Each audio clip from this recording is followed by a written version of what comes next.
Que Dieu nous bénisse. Que Dieu nous bénisse. Amen. La sœur Bénie, tu connais la chanson? Naïna kokinde, baïna papa, naïna komuna, naïna naïna komuna, papa, libisa, naïna.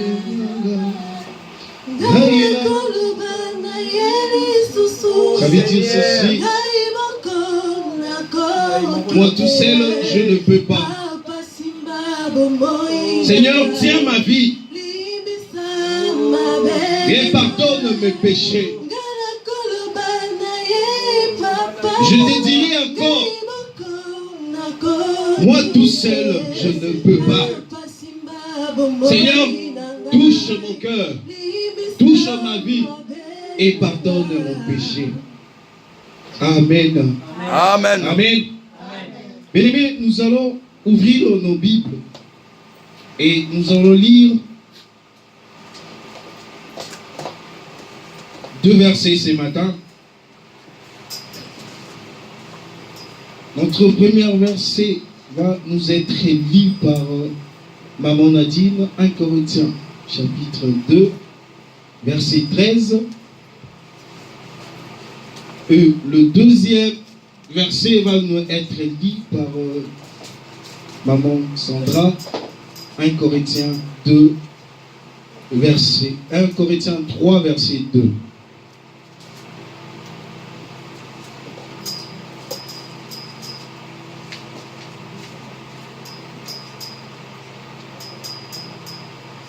Nous écoutons la parole de Dieu. Lisons nom de Jésus. Le premier livre des Corinthiens au chapitre 2, le verset 13, la Bible dit: et nous en parlons. 1 Corinthiens chapitre 2, verset 13. Oui. Et nous en parlons non avec les termes qu'enseigne la sagesse humaine, mais avec ceux qu'enseigne l'esprit. Ainsi, nous exposons les réalités spirituelles dans les termes inspirés par l'esprit. Amen. Amen. Ainsi, nous parlons non seulement, non comme enseigne la sagesse du monde, mais nous parlons par l'esprit. Amen. Amen. Nous allons lire le deuxième verset avec Maman Sandra. En effet, puisqu'il y a parmi vous de la jalousie et les disputes, n'êtes-vous pas charnels et ne marchez-vous pas selon l'homme? Vous pouvez remonter au chapitre 1, s'il vous plaît.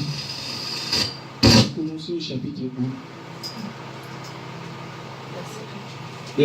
Verset 1 plutôt. 1 Corinthiens 3, 1. Pour moi, frère, Oui. ce n'est pas comme à des hommes spirituels que j'ai pu vous parler, mais comme à des hommes charnels, comme à des enfants en Christ. Je vous ai donné du lait, non de la nourriture solide, car vous ne pouviez pas la supporter. Et vous ne le pouvez pas, même à présent, parce que vous êtes encore charnels. Amen. En effet, puisqu'il y a parmi vous de la jalousie et des disputes, n'êtes-vous pas charnels? Amen. Et ne Amen. marchez-vous pas selon l'homme? Amen. Amen. Bien-aimés, la Bible, Paul est en train de parler au peuple de Corinthe. Il dit au peuple de Corinthe que je ne vous parle pas comme des hommes spirituels, mais je vous parle comme des hommes charnels. Je ne vous donne pas de la nourriture solide, mais je vous donne du lait. Amen. Amen. Pourquoi il donne du lait? Parce que Paul dit que la nourriture solide, vous ne pouvez pas la supporter. Même aujourd'hui, vous ne pouvez pas la supporter. Amen. Amen. J'aimerais qu'on me lise encore Jean, chapitre 6, 63, La sœur Bénie va nous lire Jean 6, 63. Et Maman Christine, elle va nous lire le livre de Job 32, 8.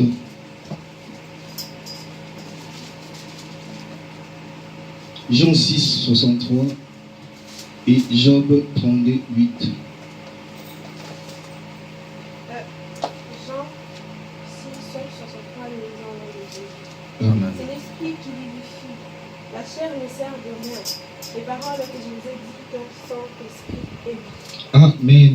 Amen. C'est l'esprit qui vivifie. La chair sert à rien. Les paroles que je vous ai dit est vie. Esprit et vie. Job 32, 8.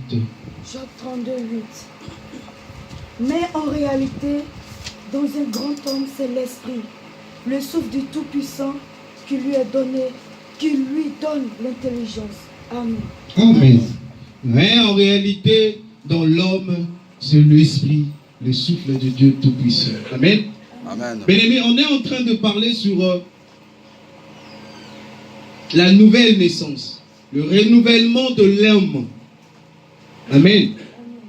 Mais ce que moi j'aimerais qu'on parle ce matin, je voulais dire à quelqu'un, privilège la spiritualité. Amen. Amen. Dis à la personne qui est à côté de toi, à gauche, à droite, privilège la spiritualité. Privilège la spiritualité. La Bible nous dit dans le livre de Genèse que quand Dieu a créé l'homme, il a fait l'homme esprit. Il a fait l'homme spirituel. Mais c'est à cause du péché qu'on a perdu la nature de l'homme esprit. On a perdu la nature de l'homme spirituel. Et Dieu a chassé l'homme du jardin d'Éden. Amen. Amen. À cause de sa désobéissance à la parole de Dieu, l'homme a perdu sa nature de l'homme esprit, l'homme spirituel. Voilà pourquoi aujourd'hui nous sommes deux fois face à des difficultés que nous ne savons pas gérer. Nous sommes face à des situations où on a perdu toute autorité à cause du péché. Paul est en train de parler de l'homme charnel. L'homme charnel, c'est qui? L'homme charnel, c'est lui qui se laisse conduire par ses émotions et par ses sentiments. Nous devons savoir qu'il y a trois types d'hommes. On a les hommes qu'on dit les hommes naturels. Ces hommes n'ont pas connaissance de Dieu. C'est les gens qu'on dit que ce sont des athées. Et nous avons des hommes charnels. Les hommes charnels que décrit Paul. Ils se laissent conduire par leurs sentiments, par leurs émotions, mais ils savent que Dieu existe. Ils ont choisi de suivre leurs sentiments. Et nous avons aussi l'homme spirituel. L'homme spirituel, c'est l'homme selon la nature de Dieu. C'est l'homme renouvelé selon Jésus-Christ. Et vu qu'on est en train de parler sur le renouvellement, moi j'aimerais que tu renouvelles ta spiritualité. Privilège ta spiritualité. Cherche à atteindre ce niveau où Dieu t'avait créé, où Dieu avait posé l'autorité sur toi. Je viens conseiller quelqu'un ce matin de privilégier la spiritualité. Amen. La chair, la Bible nous dit dans le livre de Jean 6, on a lu que la chair ne sert à rien. Il y a une chanson, c'est moi qui dit: mon corps, tu m'as demandé tout ce que tu voulais. Tu voulais t'habiller, je t'ai acheté les habits. Tu voulais la voiture, je te l'ai acheté. Tu voulais les voyages, je te l'ai offert. Mais aujourd'hui, tu m'as déçu parce que tu es mort, tu es poussière et tu retournes à la terre. La chair n'est rien. Mais nous devons savoir que notre chair est dirigée par deux maîtres. Ou soit tu es dirigé par ton âme qui est le siège de tout sentiment, tu deviens homme charnel, ou soit tu décides d'être spirituel, que le Saint-Esprit de Dieu dirige ta vie, dirige tes pas, et tu es appelé homme spirituel. J'aimerais que quelqu'un ce matin puisse prendre la décision. Si tu étais un homme charnel, tu t'es laissé conduire par tes sentiments, que tu prennes la décision de devenir homme ou femme spirituel. La chair ne sert à rien. La chair, nous allons les nourrir. La chair, nous allons faire tout ce que nous voulons avec. Nous allons suivre nos passions, nos émotions, nos sentiments. Mais la Bible dit, jeune, réjouis-toi de ta jeunesse. Mais sache qu'au dernier jour, il y a le jugement.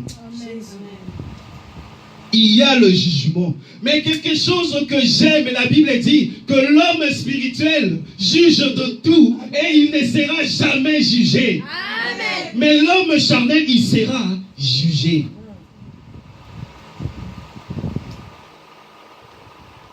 Privilège la spiritualité. La chair va te pousser à la fornication. La chair va te pousser à des choses que Dieu hait. À la calomnie, au mensonge, au vol. C'est ça la chair. À la jalousie. Voilà pourquoi Paul a dit, je vous parle comme des hommes charnels parce que au milieu de vous, il y a encore de la jalousie. C'est dans l'église qu'il y a plus d'empoisonnement. C'est dans l'église qu'il y a plus de mauvais cœurs, de mauvais gens. C'est dans l'église. Il y a un frère qui a dit, je cherchais le monde, je l'ai trouvé dans l'église. Et je cherchais l'église, je l'ai trouvé dans le monde. Mais ce matin, j'aimerais dire à quelqu'un, privilège la spiritualité. Privilège la spiritualité. Amen. Amen. Bien-aimés, nous avons des combats dans nos vies.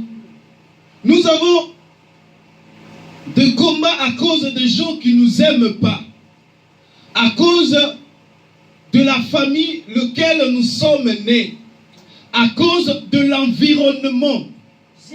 À cause de la société. Nous avons beaucoup de problèmes. Mais nous ne sortons pas de vainqueurs parce que nous sommes charnels. Nous sommes charnels. Mais j'aimerais te dire ce matin que toi, tu n'es pas comme tout le monde. Amen. Que ta vie, ta situation n'est pas la situation de tout le monde. Amen. Qu'aujourd'hui même, si tu comprends bien ce qui se dit ici, parce que Paul dit, la parole que je vous dis est esprit et vie. Amen. Si tu comprends bien aujourd'hui, la source de la parole de ce matin, tu sortiras vainqueur. Amen. Amen. Amen. Bien-aimé, privilège la spiritualité. En vrai, je vous l'ai dit, en l'homme, c'est l'esprit et le souffle de Dieu Tout-Puissant. L'homme spirituel est celui qui a le pouvoir de la parole. Aujourd'hui, tu peux te lever, tu parles, mais ta parole n'a pas d'efficacité. Ta parole n'a pas de puissance. Tu dis, mais oui, je gêne, je prie. Oui, je crie. Je fais des prières d'autorité, mais je n'ai pas de résultat. C'est comme les apôtres. La Bible dit, on a amené un démoniaque vers les apôtres. Et qui marchaient avec Jésus. La Bible dit qu'ils ont prié, mais rien ne s'est passé. Rien ne s'est passé. Mais quand est survenu le Saint-Esprit, la Bible dit dans le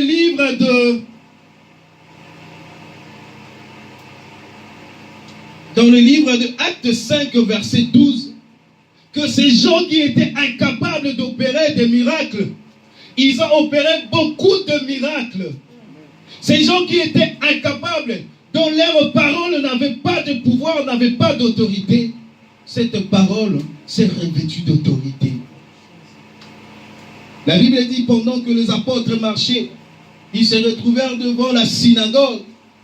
Il y avait un homme pétri de pieds qui était assis. C'était un mendiant. Les apôtres lui regardèrent et dirent, ce que nous avons, nous te le donnons au nom de Jésus. Qu'est-ce qu'ils avaient les apôtres? Ils avaient la parole. Et la Bible dit au commencement était la parole était Dieu et Dieu était la parole. Tout a été créé par la parole et rien n'a été créé sans elle. Amen. Ta parole doit avoir de la puissance, de l'autorité. Ta parole ce matin, si tu privilèges la spiritualité, ta parole va être un marteau-piqueur. Il va tout défoncer. Amen. Ta parole va être, tu te mets devant une situation. La Bible dit, qui es-tu, Zorobabel? Tu seras aplani. Zorobabel ne peut pas être aplani parce que tu lances des pierres, mais parce que tu vas parler. Parce que tu vas parler. Ézéchiel 37. Une histoire, comme on dit en français, délirante. Invraisemblable.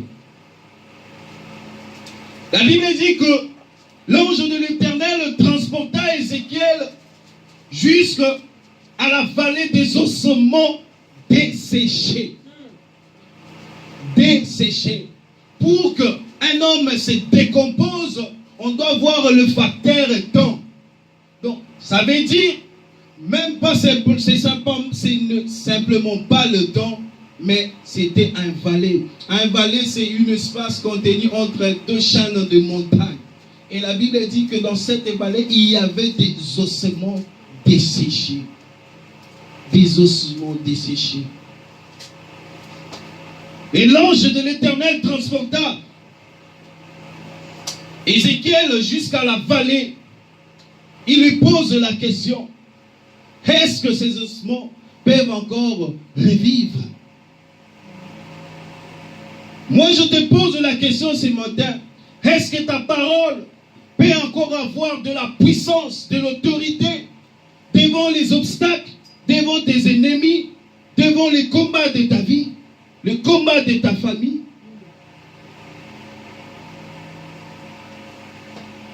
Et l'ange de l'Éternel dit à Ézéchiel, parle à ces eaux. Parle à ces eaux. Et la Bible dit quand Ézéchiel a commencé à parler, la chair a revêtu les os. Le muscle ont revêtu la chair. Amen. Il ne s'est pas arrêté là. L'ange de l'Éternel lui dit encore, parle. Et il parle. La Bible dit que la peau a recouvert la chair. L'homme spirituel a le pouvoir de la parole. La vie et la mort est au pouvoir de la parole. La parole est importante dans la vie de quelqu'un. Si tu vois que tu es quelqu'un qui parle, ta parole n'a jamais d'efficacité, ta parole n'est pas puissante, j'aimerais que tu te taises. Vaut mieux ne pas parler. Demande à Dieu, Seigneur, fais que si j'ouvre ma bouche, que ma parole soit comme du feu. Yes. Ma parole soit un épée. Un épée. Que quand tu parles, la Bible dit quand Dieu voulait parler au peuple Israël, Israël n'a rien compris. Israël n'a rien attendu. Il a attendu des tonnerres. Que ta parole ce matin se transforme en des tonnerres. Devant tes ennemis, que ta parole se transforme en tonnerre. Privilège la spiritualité. Bien-aimé, la Bible dit, Dieu qui nous a créés est esprit. Et il veut que les gens qui l'adorent en esprit et en vérité. Amen. Il dit, moi je ne suis pas de ce monde. Moi, je suis d'en haut. Il dit, vous, vous êtes de bas et moi, je suis d'en haut. Dieu, la Bible dit que Dieu nous a créés à son image et à sa ressemblance. J'aime une chose qui me fait toujours réfléchir. Une chose, si je veux partir loin de l'Éternel, m'égarer, la chose me fait toujours retourner en Dieu. Dieu a tout créé par sa parole, sauf l'homme. Arrivé à l'homme, Dieu a forgé l'homme avec ses mains. Il n'a pas dit que l'homme soit et l'homme fut. Il a tout créé, les eaux, la terre, tout. Mais arrivé à l'homme, il dit créons l'homme à notre image et il forgea l'homme avec ses mains. Amen. Amen.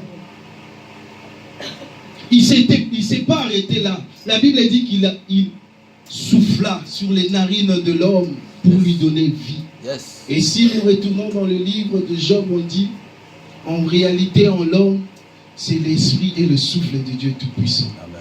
Le Dieu qui nous a créés est esprit. Il veut que nous soyons des esprits. Il a dit, petit enfant, ne savez-vous pas que vous êtes des dieux? Ne savez-vous pas que vous êtes des dieux? C'est qui un Dieu?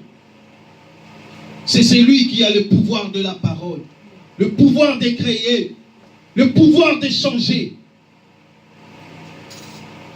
Mais l'homme naturel n'a pas cela. L'homme charnel ne la possède pas. Si tu veux voir le changement dans ta vie, tu dois abandonner le vieil homme. Le vieil homme là, c'est qui? C'est l'homme charnel. C'est l'homme conduit par ses émotions. C'est l'homme conduit par ses sentiments, par ses désirs. Et revêtir de l'homme nouveau en Jésus-Christ, à travers le Saint-Esprit, tu changeras le destiné. Tu changeras le destiné. Non simplement tu changeras ta vie, ta destinée, mais tu changeras le destiné aussi. L'homme spirituel a le pouvoir de la parole. Une illustration avec Ézéchiel que nous avons dit, où la parole a de l'efficacité.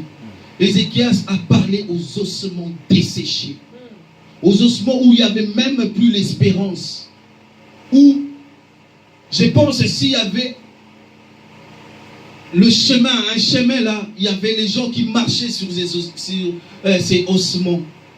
Il n'y avait plus de l'espoir, ni de l'espérance. Mais ces ossements ont repris vie. La Bible dit qu'il reprit vie, revit. Ces ossements ont revi. Parce qu'il y avait quelqu'un qui avait parlé. La personne qui a parlé avait le pouvoir, avait la puissance. Privilège, la spiritualité. L'homme spirituel peut tout. L'homme spirituel peut tout. Il peut tout. Tu es capable de tout faire. La Bible dit, si tu as la foi, tu diras à cette montagne, ôte-toi de, ôte-toi de, ôte-toi de là. L'homme spirituel peut tout.